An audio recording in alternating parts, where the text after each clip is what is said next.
Welcome to ECN Trade Daily Video. Before we begin, it should be noted that any advice is of a general nature only and that your personal circumstances have not been taken into consideration.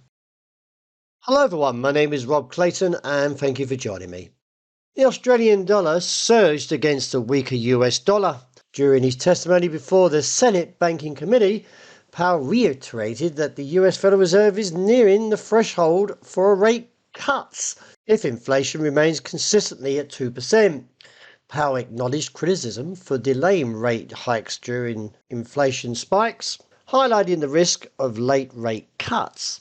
He emphasized that the Fed's awareness of potential economic slowdowns, suggesting rate cuts might come later this year. While initially expected in March, traders now foresee the rate cut commencing in June or possibly earlier in May. The Fed's main interest rate is at its highest since 2001. Traders are now eagerly awaiting the US job data on Friday, with the forecast holding around 198,000 jobs added in February, following a strong increase of 353,000 positions in January. Looking at the technicals now, we can see that the Australian dollar has reached or claimed its objective, which was at 66.30 after printing a high of 66.29. In light of the current pattern, there is no bullishness from the ADX to support the trend, so I'm a little bit wary of any upside calls beyond 66.30. However, we could see 66.75 to 67.15 holding as a near-term cap. However, as I mentioned, with the ADX showing no trend, overbought indicator from the RSI could see some profit taking like we saw back here in January, and therefore a potential pullback towards 65.85 and maybe now finding a base a little bit higher from where it was at 64.80 to around 65.45 and reassess. The euro also breaks beyond that 108.80 level and claims its objective, which was around 109.45.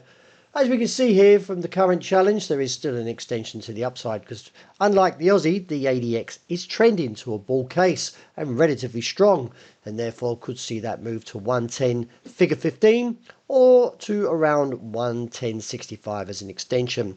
Any pullback views the support level around 109.25 as minor, and below that seen at 108.70. The dollar yen plummeted, and as we can see into the fourth consecutive day, the market has reached its objective, which was at 148.15. From there, the market has posted an intraday low today at 147.5 and still remains somewhat negative. A strong bullish trend from the ADX, and although we have an RSI slightly oversold, can still see a further slide. And therefore, on my radar, I'm looking at 146.35 as an initial target. And any upside attempts should phase out somewhere around 148.55 in terms of momentum. If the downside is reached, reassess from there, and always continue to regularly reassess your positions and adjust strategies accordingly due to the high volatility and whipsaw price action expected, especially ahead of the non-farm payrolls. Sterling, well, the market clears that topside level of 128 and pushes on further and now holds towards 128.40 or extended on to 129. A strong ADX from the bull case, and along with that, marrying with the RSI does support the upside, with any pullback likely to be shallow around 127.65.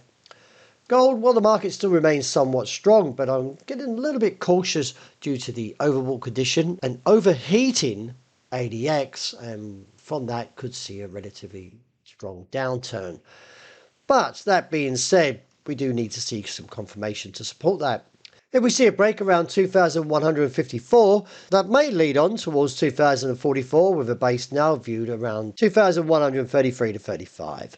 Looking at the upside, resistance comes in around 2,167 to 70, and above that around 2,184 to 88. However, looking at the top side, I feel there is no clear view due to the uncharted territory, and therefore with the potential downturn, I would rather probably sit out or at least readjust my position or view the next strategy, as the technicals do need to reset themselves due to conditions where they are.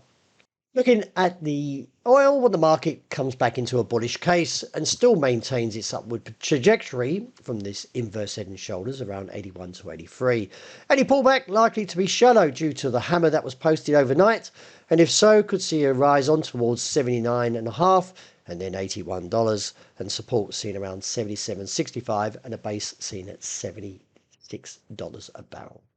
Well, that's a wrap for the week. Thank you for joining me, and as always, look out for the intraday report, and I hope you enjoy the great start to the new weekend.